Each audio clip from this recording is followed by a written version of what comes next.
Hi, welcome to the second lecture for Chapter 2 for Criminal Law. So in the last lecture, we talked about the Constitution and how it can place limits on the laws that Congress can pass. Today this lecture is going to look more detailed at that, and it's going to look at what is the test that we use to determine if a law violates the Constitution. So I'm going to share my screen, and hopefully you can follow along. So one of the things we said is that Congress cannot pass any law that they want anytime that they want. The laws have to abide by the Constitution. And we said the first limit on the laws would be what we call due process, okay? And due process is fair process. Don't forget, we said there's two types, substantive and procedural. Procedural are the procedures, fair trial, speedy trial attorneys. Substantive due process are all the laws that all of us have, our fundamental rights, free speech, things like that. They're the fundamental rights that apply to every single person in this country, okay? So my question to you then is, if a law is passed, who reviews that law to determine if it actually is a due process violation of our Constitution? So think about it. Congress passes a law. Who or what looks at the law to determine whether or not it's constitutional? That is the Supreme Court, okay? So the Supreme Court is the part of the government that will review any laws and determine if they violate the Constitution. That is the concept of judicial review. Judicial review is reviewing laws to see if they violate the Constitution in any way. This came about in a very famous court case, Marbury versus Madison.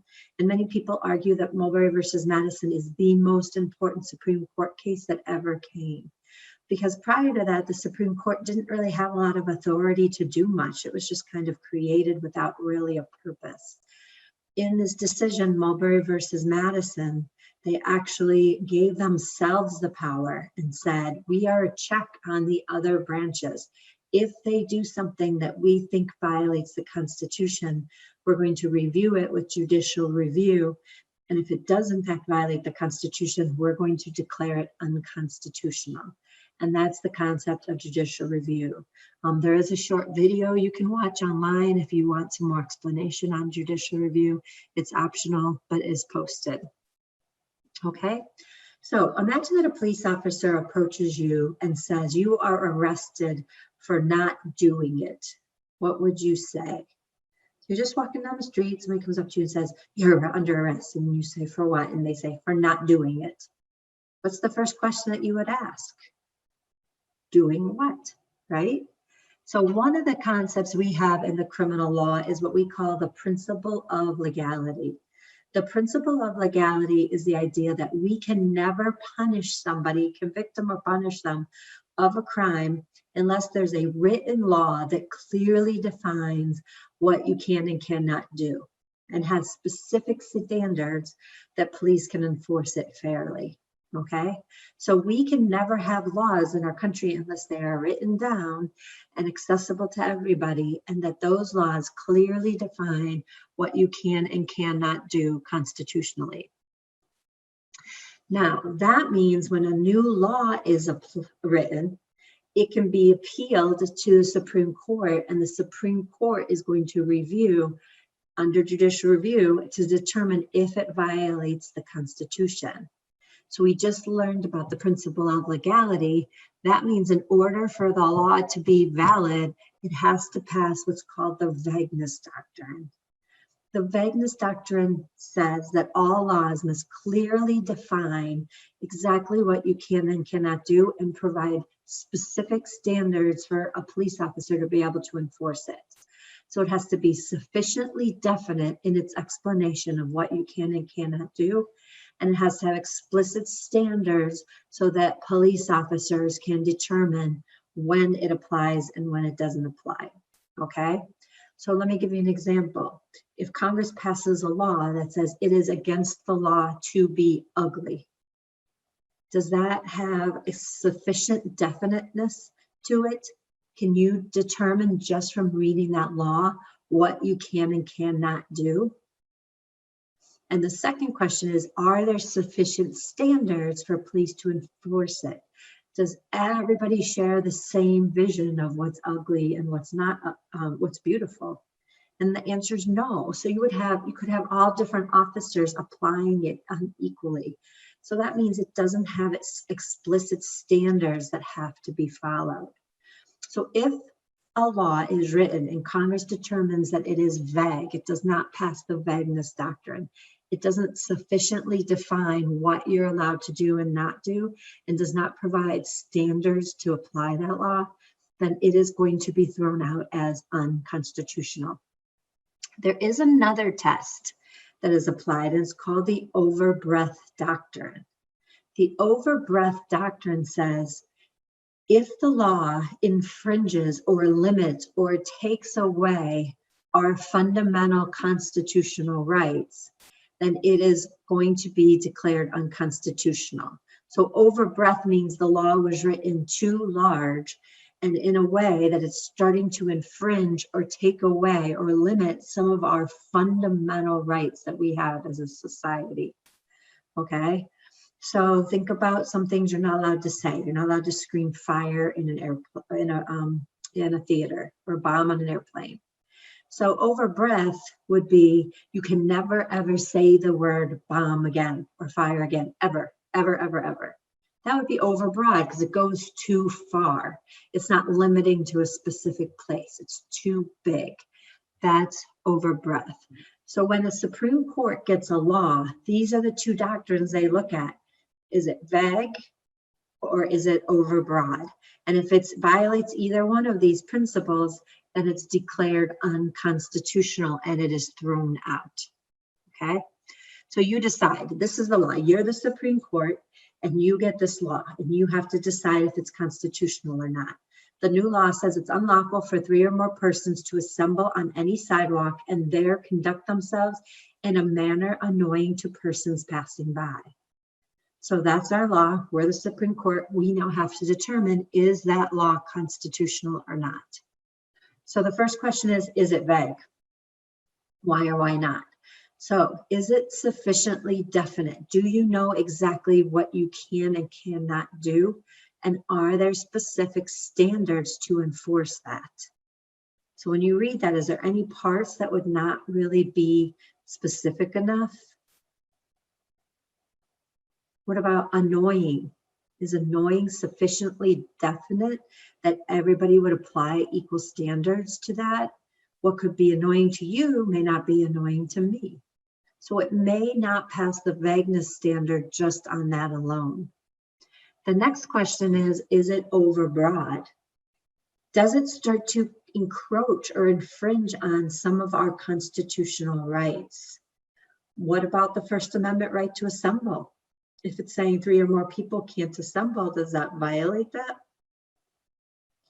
And I think it might start to encroach on that. So it might be overbroad. So the thing with both of these doctrines is if it violates one or the other, it's unconstitutional.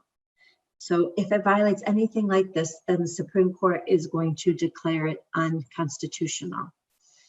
Now, if you say it does violate the overbroad doctrine, the next question you have to decide is there a good reason for it? So one of the tests that we often ask are our constitutional rights absolute, or can they be limited in some cases? And the answer is they can be limited. We can say that you cannot scream fire in a theater. That takes away our First Amendment rights, but we're allowed to limit it in certain circumstances.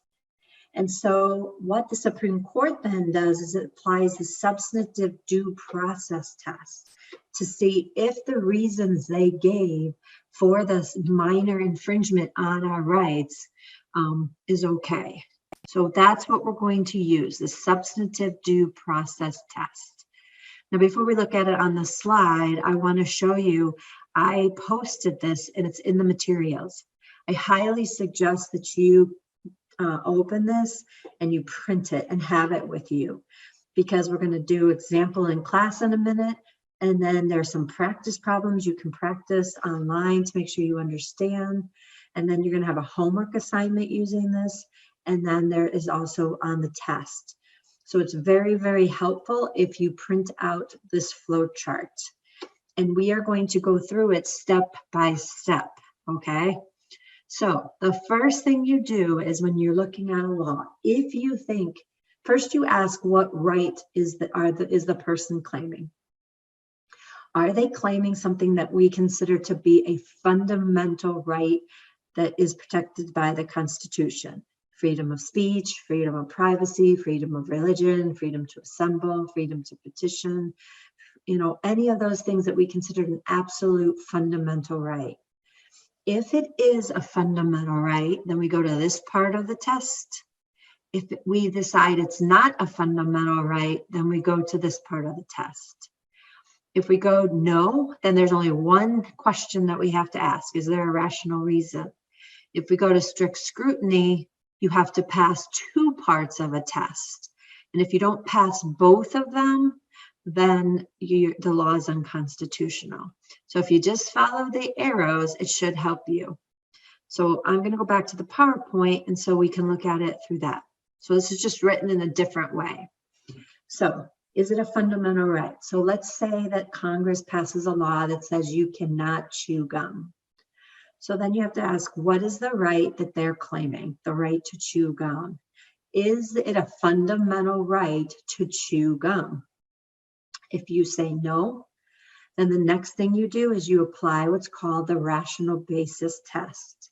If it's not a fundamental right, we allow Congress to pretty much write any laws that they want, as long as they're not vague. So as long as it doesn't infringe on any constitutional right, they can pass these laws. So the right to chew gum is not a fundamental right. What reasons does the government have for passing this law? So then you have to ask yourself, what are the reasons? Well, maybe people could choke. Maybe that destroys property by sticking it under the table. Are those rational reasons? Rational reason is very easy test. Pretty much anything can be a rational reason. So as long as it makes sense at all, the court is probably going to say it's constitutional. It's a very easy test. Now, if the Supreme Court passed, or if Congress passed a law that says you must attend a certain church at a certain day, then you ask, is that a fundamental right? And you say, yes, it's my right to religion. I don't want the same religion that they're saying. And that is a fundamental right. If it involves a fundamental right, then we apply the strict scrutiny test. So remember, rational basis is a very easy test. Strict scrutiny is a very, very difficult test. And you have to pass two steps for it. The first one is, what are the reasons the government gives? And are those compelling reasons? Compelling means very, very, very, very good reasons, very strong reasons. So you ask yourselves, what are the reasons that they're making you practice one specific religion? And you'd ask yourself, well, we think this is the right religion. It's the proper religion. We want to save people with this religion. Those are not compelling reasons to take away people's freedom of choice. So if it's not a compelling reason, it's automatically unconstitutional. Okay? Now, if there is a compelling reason, if you can think of something that's a compelling reason, you say, yes, this is a compelling reason. The next question you have to ask is it written in the least restrictive way? So go back to a screaming fire in a theater. It absolutely takes away a First Amendment right. So it's absolutely a fundamental right. So we would use strict scrutiny. So then we ask ourselves, what are the reasons why they don't want people screaming fire in a theater? They don't want panic. They don't want people to get trampled, to get hurt. Okay. Are those compelling, really, really, really good reasons? Absolutely. So then we go to the next stage. Did they write the law in a way that only infringes on our rights a little bit? So it's not saying you can't say fire all the time. It's just saying you cannot say fire in a theater. So it is least restrictive. It's only limiting our rights under very small situation. So therefore, That's the second part of the test. Is it written? Can you think of another way to write it to take away our rights a little less? We always want to limit our rights as little as possible. So that's the least restrictive. Remember, you have to pass both parts in order to pass the strict scrutiny. If you even fail on one, it's automatically unconstitutional. So let's try this one. Jamie is a Caucasian woman who wants to marry an African-American male. Mississippi's law forbids such marriages based on the belief that God intended races to be separated by placing them on different continents. Moreover, the state claims that the different races could subject each other to different diseases and illnesses. Jamie wants to challenge the law in court. What would be your analysis? So we're going to follow the flow chart. So the first part is, what right is she claiming? She is claiming the right to marry, okay? To marry who she wants to marry. So is that a fundamental right? If you say it's a fundamental right to marry, then you apply the strict scrutiny test. If you say the right to marry is not, then you pass the rational basis. You go to the rational basis. So if you think the right to marry is not a fundamental right, then the government just has to have any reason for it. And it would probably be constitutional for them to pass this law. Now, if you say this is a fundamental right, the right to marry is a fundamental right, then we apply the strict scrutiny test. So the first test, part of the test is, does the government have a compelling reason for this law? So they say it's God's wishes and disease. So are those compelling reasons? If you say yes, then you move down to the second level. If you say no, those are not compelling reasons, then you just say it's unconstitutional. So if you go down to the next, least restrictive, just for the sake of argument, could they write the law in a different way that infringes on our rights less? So instead of outlawing all marriages with mixed race, what if you have to get tested before you can get married? Okay. Is that less restrictive? It allows marriage in a less restrictive way. So maybe it's also not least restrictive. So may not pass either part of the test. And always end your answers with it is constitutional or it is unconstitutional. So one thing that I'll point out to you is when I grade these, I am looking for certain things. I want the words fundamental rights in there somewhere. You have to tell me, is it a fundamental right or not? So I look actually for the word fundamental right. You have to name the test that you're using. It is a fundamental right, so I will be using strict scrutiny. Or it is not a fundamental right, so I will be using rational basis. And then based on the test, you need to explain the steps of the test. If you choose rational basis test, you have to have in your answer somewhere explaining what are the reasons and are those rational and why.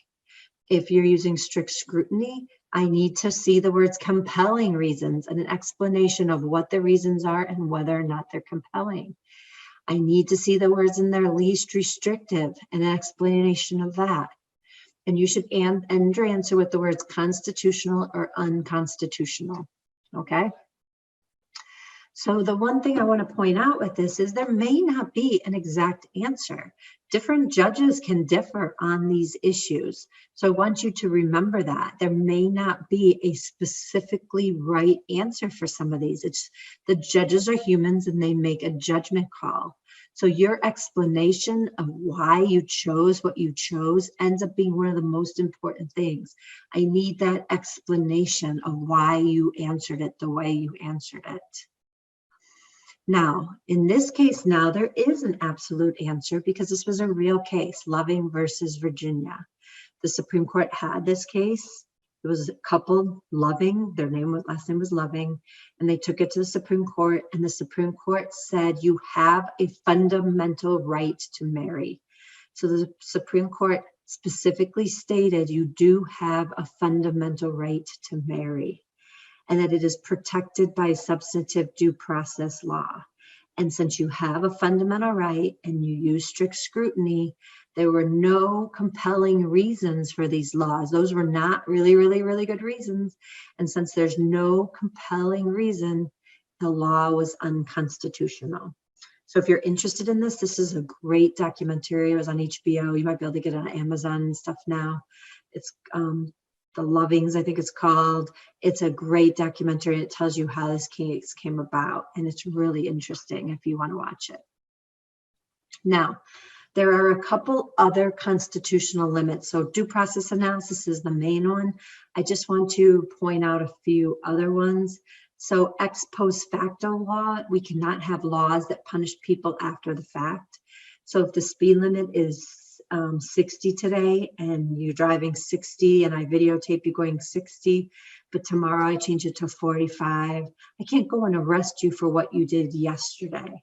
So we always look at when the law was written, and you can only be charged once the law went into effect. Can't apply it backwards. The same applies for punishment. If I pass the death penalty, I can't go back and retroactively apply it. You are only eligible for it at the day it went into effect, and then you committed a crime. Bill of attainder means that we can't prosecute you without a trial. So you need to have a trial. That's a limit on criminal law, and there has to actually be charges. And then equal protection clause means that the laws all have to apply equally. So you cannot have laws that single out one gender over another, one race over another. The laws have to be applied equally to all people, okay? Now, the last constitutional limit is the Bill of Rights. We're going to spend a lot of time in the last lecture talking about the Bill of Rights, because you need to know what those fundamental rights are to know if a law is violating them. And our fundamental rights are all found in the Bill of Rights. So what are your rights? Well, these are your first 10 amendments. So you need to watch the little video, and you need to make sure you know what rights are included in each of these amendments, okay? So the little video goes through what rights are provided under each amendment. So make sure that you know those. Once you review it, there's a little practice assessment to make sure that you know your first 10 amendment rights, okay?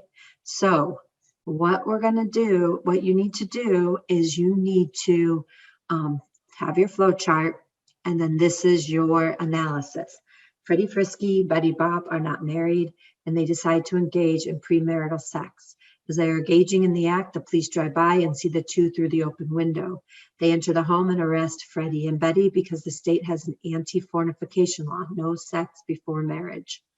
Freddie and Betty challenge the arrest, claiming it violates their substantive due process rights. So take your flow chart and just jot down your answer. How would you answer this question? So stop the video, try to work it out, and then start it when you're done.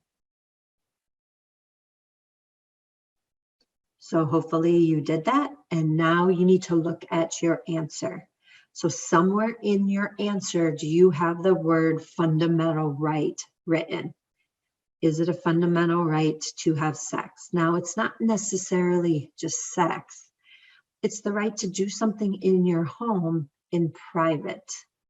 So do you have the right to privacy within your home? So the question is the right to privacy a fundamental right? If you say no, then make sure somewhere in your answer it has the word rational basis test, and you explain what the state's reasons are for this law and whether you think they're rational. If you think the right to privacy is a fundamental right, then I needed to see the word somewhere, strict scrutiny test. So did you write strict scrutiny test? Do you have the words compelling reason? You have the words least restricted.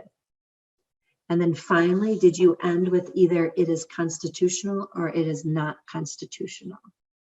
So that's how I'm grading them. I'm not trying to have a specific answer. I don't care what your answer is. I'm more concerned, do you know how to follow the analysis? So that's how I will grade them, okay? So here is the test. Hopefully you went through the whole test.